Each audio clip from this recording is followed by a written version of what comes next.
Most people assume that I came to belief through Christianity and then converted from Christianity to Islam.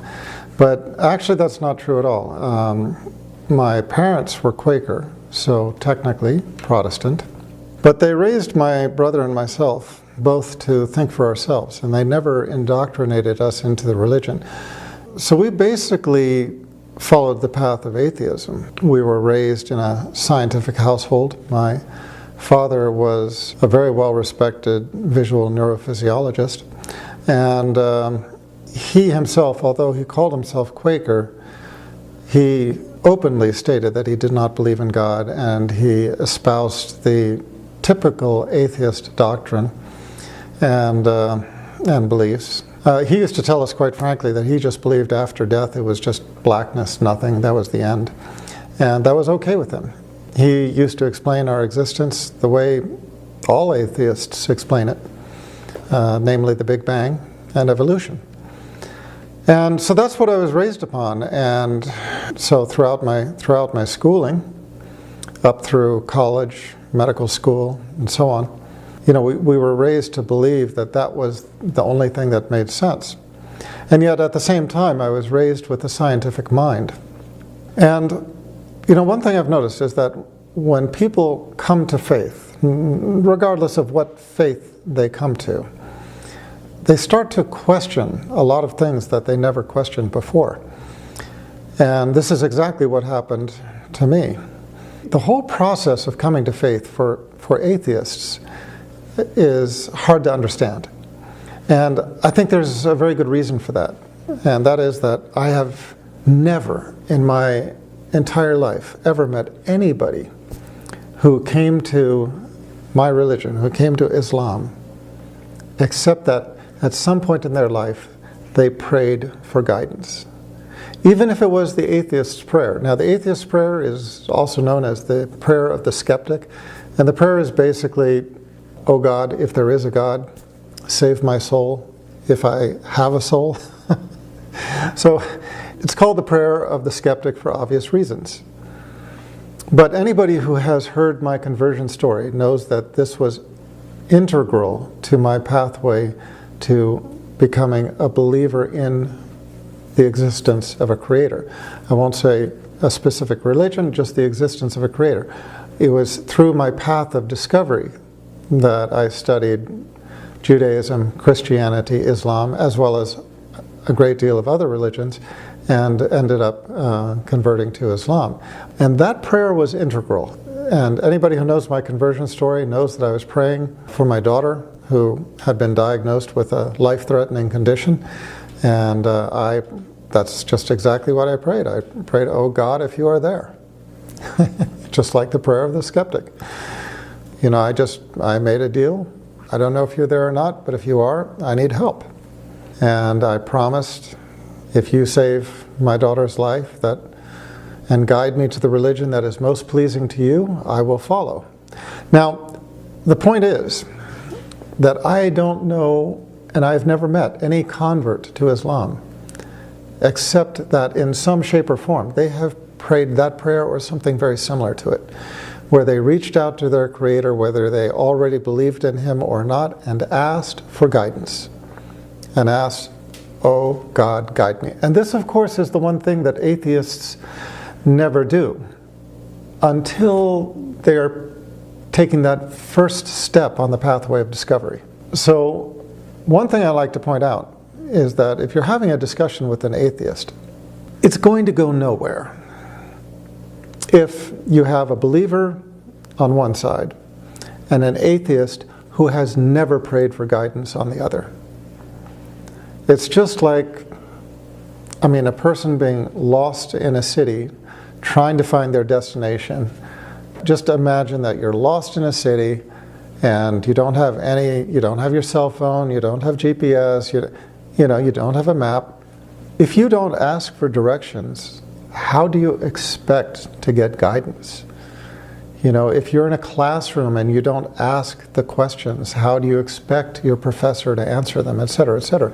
And if you don't ask for guidance from our Creator to the religion that is most pleasing to Him, how can you expect that that door in your heart and mind, that He will open them for you?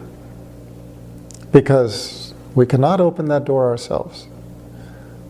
The only thing that we can do, the only opening to the door that we can make, is to pray that prayer, to recognize our Creator and ask Him for guidance. So if you find if you're the believer talking with the atheist, and the atheist has not even made that minimal effort to say, "Oh God, if you are there," how can it hurt to ask that? Okay, if there is no God, nothing changes. But if there is a God, and He answers your prayer, everything changes. It's just my observation that when people come to belief, they start to question things. And so here I was, the atheist, who found myself challenged by a life circumstance that just knee-buckling, gut-wrenching, heart-tearing moment where I turned to my Creator, prayed for guidance, prayed for salvation of my daughter and for guidance, and found my prayer answered. Both in my daughter's life being saved and her becoming healthy, and in me feeling, for the first time in my life, the presence of my Creator.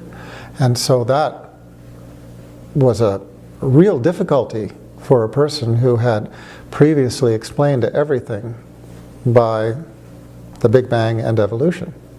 So as I said, it forces you to rethink things, and I did start to rethink, and I started to sort of ponder over some of the issues, and I realized, there's more that does not make sense about these things than does. At the simplest level, looking at the Big Bang, I remember how the theory of the Big Bang had changed even over my own lifetime. I remember when I was in college, the viewpoint at that point was basically that there had been a primordial dust cloud which had all come together, formed a hyperdense core, and exploded outwards, and that became the Big Bang. Now, over years, they started to reassess this, and where did the primordial dust cloud come from? That was one problem. Secondly, they started to think about it from an intellectual point of view and said, well, so whenever you have an explosion, things start traveling away from one another, but they slow down. And looking at things from a cosmological level, we know the force of gravity. So the supposition was that as things were flying outwards away from one another, the initial force of the explosion, that's finished, that's done. So what forces are left? The force of gravity, which as things are moving away from one another should exert its pull to try to slow things down. And the theory became that as things moved outwards, the force of gravity would be pulling upon them until a point would come at which force of gravity would equal the outward force. So you would establish an equilibrium, and then the force of gravity would start to pull things back together again, and so everything would come back, until it became, once again, a hyperdense core. Everything would be crushed together into this tiny little singularity, and then the whole process would repeat itself. So that became known as the Big Crunch, and then the second step of that became the theory that this was a repeating episode, that basically you had this sort of endless series of everything getting crushed together by gravity, exploding outwards, crushed together by gravity, exploding outwards, of course over huge periods of time. But I'm still looking at this, trying to make sense of it, and wondering, but what is the origin? Where does all of this come from? I mean, how did it start? And I had the same thought about evolution. You can explain a lot with the theory of natural selection. But if you believe in the presence of a soul, you cannot explain the presence of a soul. And obviously, we all believe in the presence of life, but that's another thing that we cannot explain. You can Frankenstein together an animal out of working organs, but you cannot make it live. You can take a human being who has just died with everything still basically functional and cannot bring it back to life. Life is this indefinable essence which, once it escapes, we cannot put it back into an organism. How did that evolve? You know, it's an argument that has stumped atheists basically as far back as atheism was. And one thing I find kind of amusing is that a lot of atheists have said, oh, well, it came from outer space. Either it was seeded upon this planet by an asteroid or meteorite or something like this, but basically life somehow came from outer space.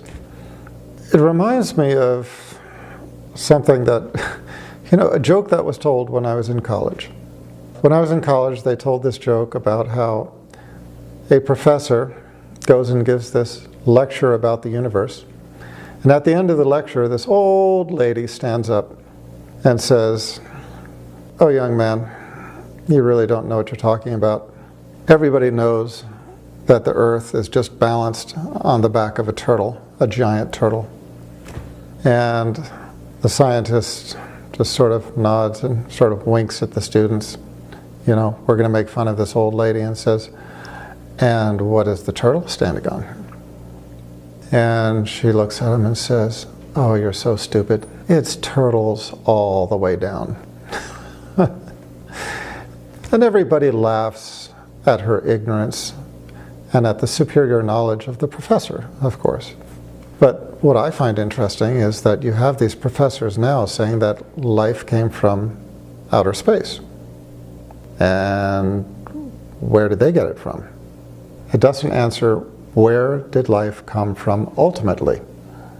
Okay, if you're going to say that it came from an asteroid or it came from aliens, where did they get it from? Other aliens or other asteroids. Where did that come from? Other aliens or other asteroids. And from there, other aliens, other asteroids. So basically you have these scientists who are laughing at the old lady who says that it's turtles all the way down, and the scientists are the ones who are saying that it's aliens all the way up. It's a pretty ridiculous argument. We have this quality of life. We can give a working definition of what a living organism is, but we cannot define where that life came from. Whenever anybody talks to me about the theory of evolution and says this explains the diversity of life that we have, I point out that, you know, a theory is only as good as the foundation it stands upon. So when you talk to me about evolution, what evolution are you talking about?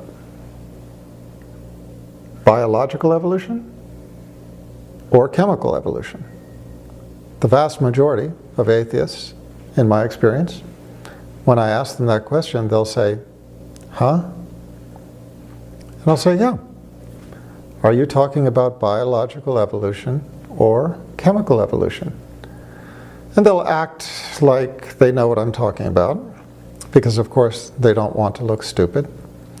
But in the end, I have to remind them that biological organisms could not have come just sprung up from nothing. There was a time when, in the primordial earth, all we had were base elements, and those base elements had to come together to make complex molecules. From the complex molecules, even, you know, more complex molecules, eventually amino acids.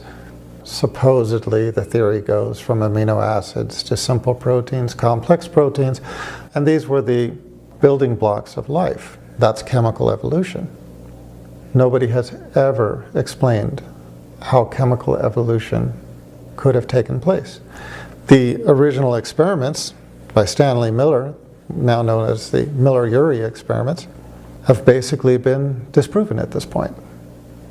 The gases that he mixed together to build amino acids were not the gases present in the primordial earth. When you take the gases that were present in the primordial earth and repeat the experiment, it doesn't work. Now, by the way, I'm not speaking without experience in these things. This foundational experiment, the Miller-Urey experiment, which supposedly showed how base elements could be converted into amino acids as the building blocks of protein, these were performed in the laboratory of Harold Urey, who is a Nobel laureate and a friend of our family. I'm familiar at a base level, not only with the experiments, but with the man. I met him. My parents were friends of his family. And it's interesting to me that Harold Urey himself was a deeply religious man. And he used to say that he never met a scientist of any true worth who was not religious. Make of that what you will, but the point is, talk about evolution, you have to take it to the foundation. If you're a billionaire or a multimillionaire and you're going to buy a building, what's basically the first thing that you want to know about the structural integrity of this building? The foundation. We don't want to talk about the 20th floor. We don't want to look at the penthouse until we know that that building is on a sound foundation, that it's not built on landfill, that it's not built in a flood zone, or et cetera, et cetera, et cetera, okay? And so it is with scientific theories.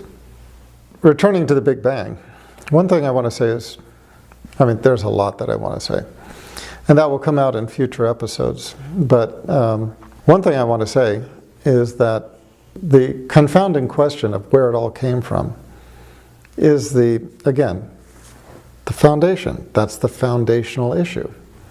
Now, I follow a religion which is compatible with the Big Bang. It's compatible with the belief that the universe came from a central point and expanded and is expanding. That's actually in our scripture. So I have no problem rectifying the Big Bang with my religion. But what I have problem with is saying that it was a spontaneous event. First of all, science teaches us that matter and energy are not created from nothing. They don't arise spontaneously. One can convert to the other and vice versa. But you do not get something from nothing. The first law of thermodynamics is basically conservation of mass and energy, that mass and energy, you cannot create mass from nothing or energy from nothing. One can transfer to the other and vice versa, but mass and energy are basically conserved. Okay, so the concept of everything that we have coming from nothing violates the first law of thermodynamics. The second law of thermodynamics is basically the law of entropy. Entropy basically teaching that any process tends towards randomness unless a greater power controls it, unless energy is exerted to keep it in order, to establish order. So, for example, whether you're talking about a chemical reaction or a physical process, or whether you're talking about the dishes in your kitchen sink or your teenage son or daughter's bedroom, these are things that degenerate into chaos unless effort is put into place to contain them. A chemical reaction has to be contained. The dishes have to be done or they pile up. Energy has to be put into the bedroom to establish order, to clean it up. So it is with any process. You have gas and you release it, it will expand out and just basically tend to greater and greater randomness as it spreads. But the effort to contain it is an effort. It requires energy. So it is with any physical process. It requires energy, and it requires basically a greater power to contain the process, to prevent it from degenerating into randomness. And so the theory is that that applies to every single element in the universe, with the exception, of course, of the Big Bang, which is the one most cataclysmic event of all history. And in that case, this explosion has not tended towards randomness, but rather has tended towards a universe which is defined by a myriad of fine-tuned constants which basically dictate our existence. And we can talk about this more later, but I think everybody has heard the simple examples being things like, if the Earth was just a little bit closer to the sun, then life would not be sustainable because of the heat. If the Earth was just a little bit farther away, again, life would not be sustainable because it would become too cold. Or if the moon was just a little bit closer or a little bit further away or rotating at a different speed. But there are other constants which are much more finely tuned even than these. And the point is that here you have this most cataclysmic event, the Big Bang, where, first of all, everything comes from nothing. I mean, the first law of thermodynamics tells us that you cannot even have a single atom. Not a single atom can come into existence from nothing. But science is telling us that this entire universe came into existence from nothing. And then secondly, with this cataclysmic explosion, instead of tending towards randomness, which is what the second law of thermodynamics dictates, we have tended to this universe that is in a state of balance that is almost unimaginable. When you look at the fine-tuned constants that define our universe, they boggle the mind. So, as a scientist, understanding these principles, and also understanding the backtracking that scientists make, okay, as soon as this was pointed out, the atheist scientists said, oh, yeah, those laws of thermodynamics, yes, they apply, but they only apply after the Big Bang happened. What is this? I mean, it's a rule or it's not a rule. As soon as they're challenged by it, as soon as they find they cannot explain it, their answer is, okay, those are rules, and we are going to stand on that foundation of our belief, but we're going to say that those rules only applied after the explosion. That's, from my viewpoint, that's just not science. That's just ridiculous. Looking at the theory of entropy, admitting that everything tends to randomness unless a greater power controls it. What is controlling the universe and keeping it from degenerating into that random state? It has to be a greater power. What greater power than a creator? Going back to the origin, Stephen Hawking and Penrose, basically two of the greatest astrophysicists of this age, have now developed what is regarded as basically the acceptable theory, the Hawking-Penrose theory, or a model, I should say, of the Big Bang. And what they teach is that before the Big Bang, there was no mass, there was no energy. And get this, there was no time, and there was no space. A singularity arose. From where? They do not know. How? They cannot say. From what? Okay. And exploded outwards. Why? Again, they do not know. But despite all of these unanswered questions, the interesting thing to me is that they are now saying that before the singularity, there was no mass, energy, time, or space. Now think about that for a minute. Think about that for just a minute. Think about that for just a minute. Close your eyes and think about it. Imagine something with no mass or energy. Okay, that's a vacuum. That's a vacuum without any energy. Now imagine it without time And now imagine it without space. What do you have? Absolute, total, and complete nothingness. Except, you know what? You have no space for that nothingness even to exist in. You have nothing.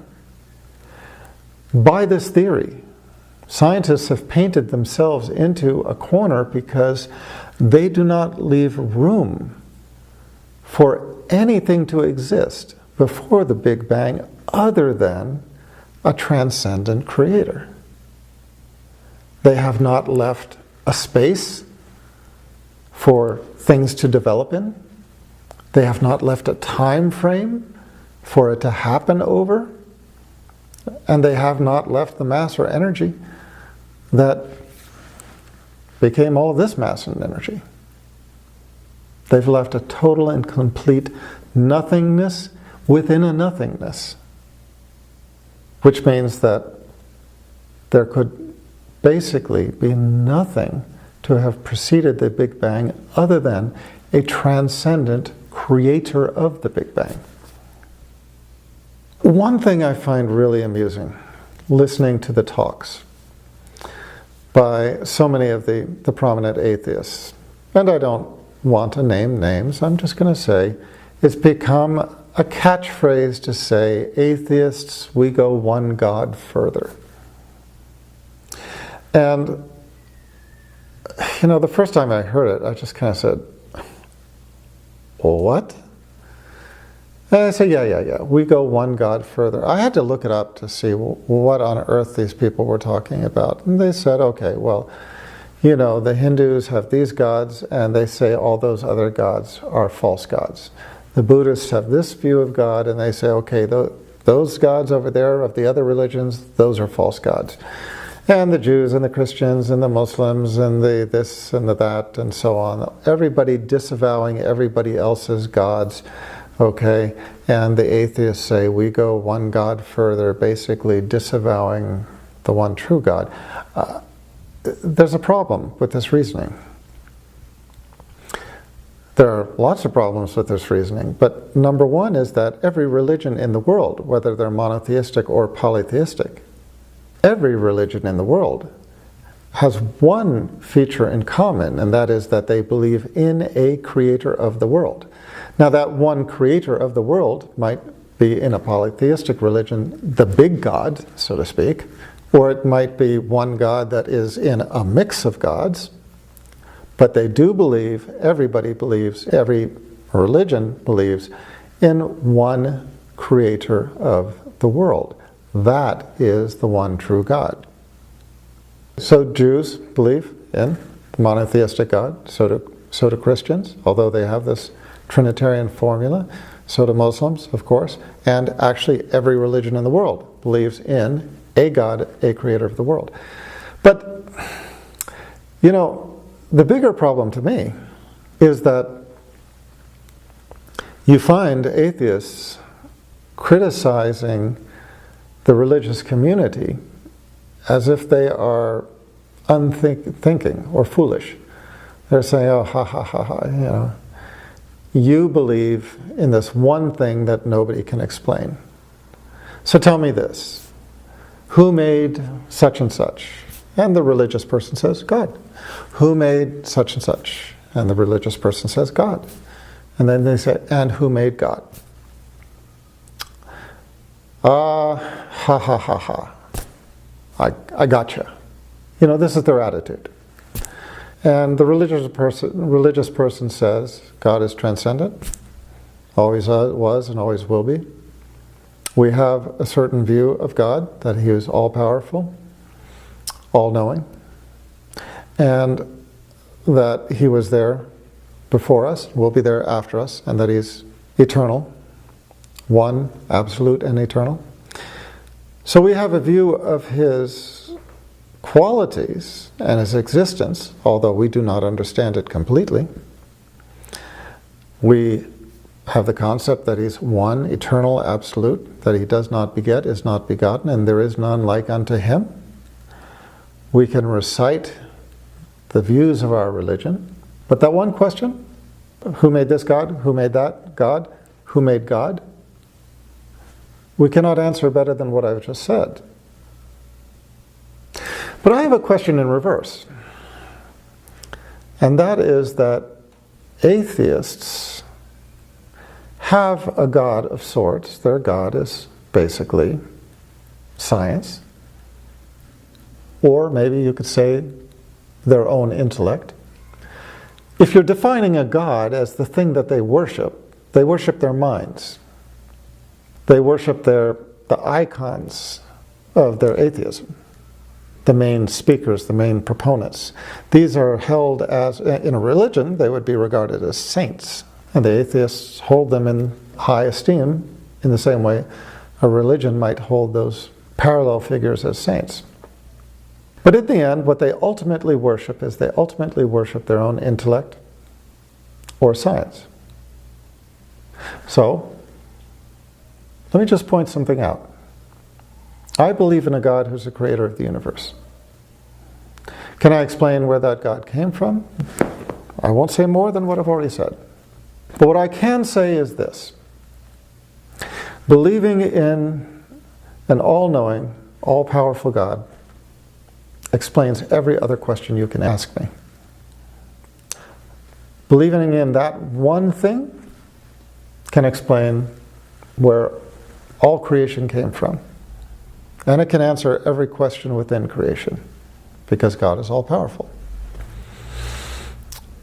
Let's look at the things that atheists cannot answer. Where did everything come from? Big Bang and evolution. Where did the Big Bang come from? They don't know.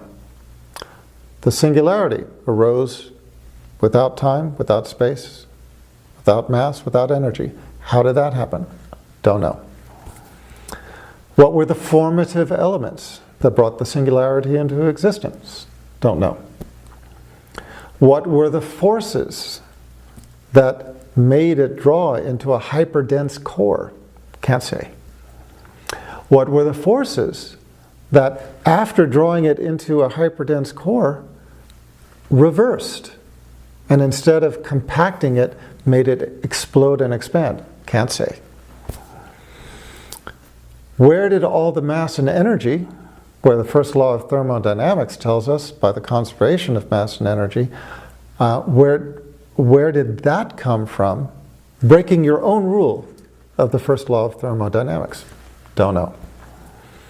How did it, the one most cataclysmic explosion of all existence, how was that kept in check? In other words, how was that kept from just degenerating into total randomness, but instead developed into a universe of exquisite balance?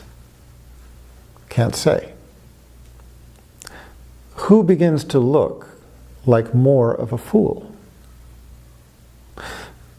With one somewhat spiritual and mysterious entity, to some extent, our Creator, the religious can explain everything. And in addition, we can explain the Big Bang, because in our scripture, our Creator Himself speaks of a universe that is expanding.